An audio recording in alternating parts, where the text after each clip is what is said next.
प्यारे विद्यार्थियों, अपन ने कल कक्षा 10 की सामाजिक ज्ञान के लोकतंत्र नामक पाठ में ऑनलाइन क्लास में लोकतंत्र संबंधी विभिन्न सिद्धांत और दृष्टिकोण के बारे में पढ़ रहे थे। उनमें एक लोकतंत्र का जो सिद्धांत या दृष्टिकोण है ना,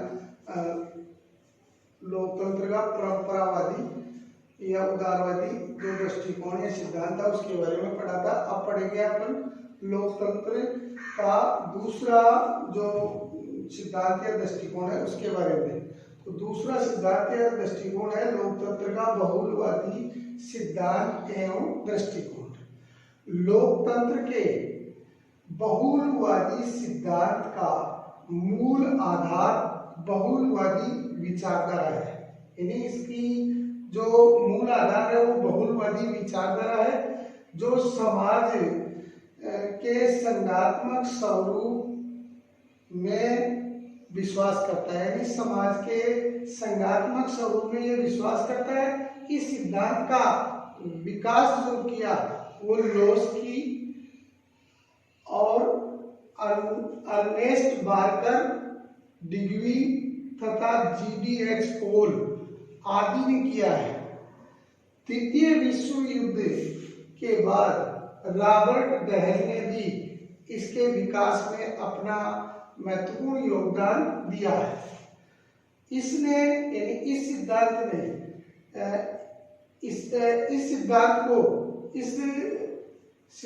को रॉबर्ट डहेल ने बहुल तंत्रवाद भी कहा है। रॉबर्ट प्रिंसटस के अनुसार लोकतंत्र का बहुलवादी सिद्धांत एक ऐसी राजनीतिक सामाजिक प्रणाली है जिसमें राज्य की शक्तियां अनेक निजी समूह, यानी इस रॉबर्ट प्रिंसटस के अनुसार लोकतंत्र का बहुलवादी सिद्धांत एक ऐसी राजनीतिक प्रणाली मानी गई है जिसमें राज्य की शक्तियां जो है वो अनेक निजी समूह में व हित समूह में अपनी भागीदारी निभाते हैं।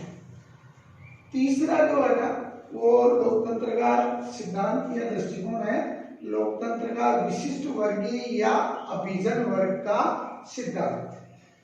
इस सिद्धांत की संपूर्ण विचारधारा का जो केंद्र है ना वो अभिजन वर्ग है। इस सिद्धांत का प्रतिपादन रॉबर्ट मिचेल्स,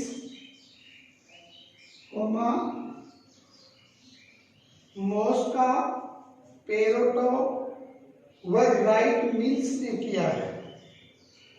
रॉबर्ट मिचेल्स ने इस संबंध में अपने विचार जो दिए, यानी इस सिद्धांत के संबंध में जो विचार दिए वो अपनी कृति में, यानी कौन सी कृति, द पॉलिटिकल पार्टीज, यानी इनकी पुस्तक का नाम है ये, तथा मोस्का ने दी रूलिंग क्लास, यानी मोस्का ने भी अपने विचार जो इस संबंध में या इस सिद्धांत से संबंधित दिए ना वो द रूलिंग क्लास नामक किताब या कृति में किया है इनका वर्णन।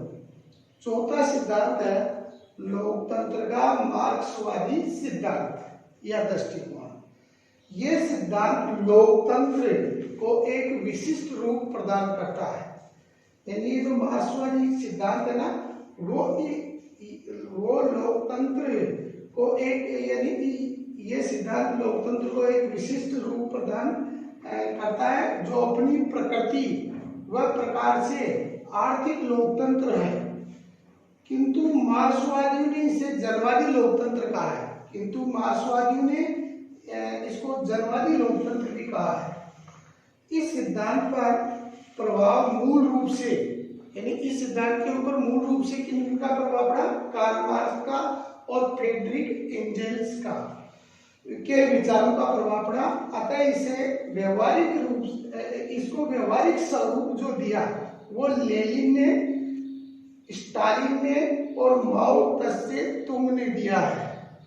अब अपन पांचवा लोकतंत्र का समाजवादी सिद्धांत व दृष्टिकोण के बारे में पढ़ेंगे।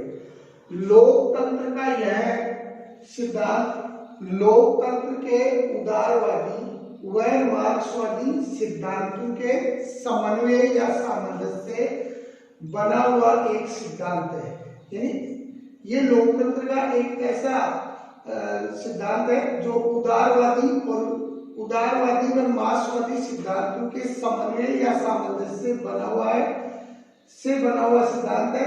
यह उदारवादी लोकतंत्र में सम्मिलित व्यक्ति की राजनीतिक स्वतंत्रता, यानी उदारवादी लोकतंत्र में व्यक्ति को राजनीतिक स्वतंत्रता दी जाती है। इसी तरह मार्क्सवादी लोकतंत्र में सम्मिलित आर्थिक समानता की बात कही जाती है। तो इन दोनों के आदर्शों को एक साथ प्राप्त करना ये चाहता है। इस कारण इसे लोकतांत्रिक समाजवाद भी कहा जाता है। यानी इस सिद्धांत को इसी कारण लोकतांत्रिक समाजवाद भी कहा जाता है।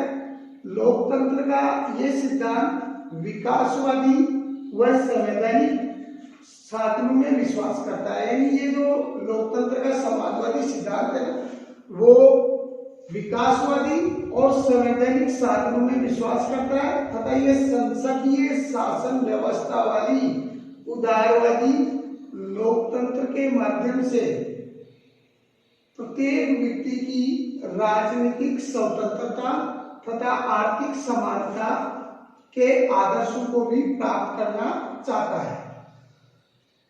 अब अपन ने लोकतंत्र के विभिन्न सिद्धांत और दृष्टिकोण पढ़े। अब आगे बढ़ेंगे लोकतंत्र की प्रमुख विशेषताएं या लक्षण। तो लोकतंत्र के अंदर अनेक विशेषताएं या लक्षण हैं जो अपन नीचे निम्न अनुसार पढ़ेंगे। पहला, जनता का शासन होता है। यानी एक लोकतंत्र के द्वारा चलने वाली शासन प्रणाली जो होती है वो जनता का शासन माना जाता है। कैसे? तो शासन की एक प्रणाली के रूप में लोकतंत्र संपूर्ण जनता का शासन होता है। जनता का शासन का अर्थ यहाँ यह है कि संपूर्ण जन समूह अर्थात प्रत्येक व्यक्ति से लिया जाता है। यानी इसमें प्रत्येक व्यक्ति का भागीदारी होती है। और वो कैसे होती है कि जनता इस प्रकार व्यक्ति से है और इस प्रकार लोकतंत्र के अंदर सभी व्यक्तियों को मतलब अपना शासन में भागीदारी निभाने के लिए अवसर दिए जाते हैं। लोकतंत्र इस प्रकार लोकतंत्र किसी विशेष नस्ल, भाषा या संस्कृति आदि से संबंधित शासन नहीं होता। दूसरा, जनता द्वारा चुना गया शासन। लोकतंत्र में शासन का निर्माण जनता द्वारा चुने हुए प्रतिनिधियों के द्वारा बनाई गई सरकार द्वारा होता है। यानी जनता अब चुनाव में भाग लेती है और वो अपना प्रतिनिधि चुनती है। वो प्रतिनिधि आगे जाकर के सरकार का निर्माण करते हैं। तो इस तरह से जनता के प्रति वो उत्तरदायी रहते हैं। तो ये जनता द्वारा चुना गया शासन माना जाता है। तीसरा, लोकतंत्र शासन का एक साधन है। यानी लोकतंत्र जो है ना शासन करने का एक साधन है, ये साध्य नहीं है। लोकतंत्र में शासन साध्य नहीं है। यानी ये कोई उद्देश्य नहीं है, ये लक्ष्य नहीं है, बल्कि एक साधन माना गया है जो निम्नलिखित साध्यों यानी उद्देश्यों की प्राप्ति का एक प्रकार से साधन होता है। आप इसके द्वारा जो है ना निम्न उद्देश्यों को प्राप्त करने के लिए किया जाता है। पहला, व्यक्ति की स्वतंत्रता व गौरव की रक्षा करना। यानी लोकतंत्र शासन के द्वारा व्यक्ति की लोकतंत्र शासन को एक साधन माना गया है। कैसे कि इसके द्वारा, इस शासन प्रणाली के द्वारा व्यक्ति की स्वतंत्रता व गौरव की रक्षा की जाती है। सार्वजनिक हितों की वृद्धि करना। इस शासन प्रणाली का एक उद्देश्य ये भी रहता है कि सार्वजनिक हितों यानी सब लोगों के हितों में वृद्धि करना भी इसका एक उद्देश्य होता है, साध्य होता है। जो चौथी विशेषता है उसके बारे में पढ़ेंगे। तो लोकतंत्र की चौथी विशेषता है जनता के प्रति उत्तरदायी शासन। यानी ये जो लोकतंत्र पर आधारित शासन होता है ना, वो एक उत्तरदायी शासन माना जाता है। कैसे कि लोकतंत्र में शासन प्रणाली लोक प्रभुत्व के सिद्धांत को स्वीकार करती है, यानी लोगों का प्रभुत्व होता है शासन में। इसी कारण शासक अपने कार्यों के लिए इसी कारण शासक अपने कार्यों के लिए जनता के प्रति उत्तरदायी रहते हैं। यानी लोकतंत्र शासन प्रणाली में जनता में अंतिम शक्ति मानी गई है, इसलिए जो शासक होता है वो अपने कार्यों के लिए जनता के प्रति उत्तरदायी होता है, क्योंकि इस प्रकार की शासन प्रणाली में एक निश्चित समय के बाद या निश्चित अवधि के बाद शासन प्रणाली में जो है ना, इस शासन प्रणाली में एक निश्चित अवधि या समय के बाद दोबारा से निर्वाचन होने के लिए जनता के सामने जाना पड़ता है, समक्ष जाना पड़ता है। यदि जनता उस शासन के लोगों द्वारा किए गए कार्य से संतुष्ट है तो उन्हें चुनाव में पुनः चुन करके भेज देगी, और यदि जनता संतुष्ट नहीं है तो उस दल को या उस शासक को चुनाव में हराकर मतलब दूसरे दल के लोगों को चुनाव में जिता सकती है या उनको अपदस्थ कर सकती है।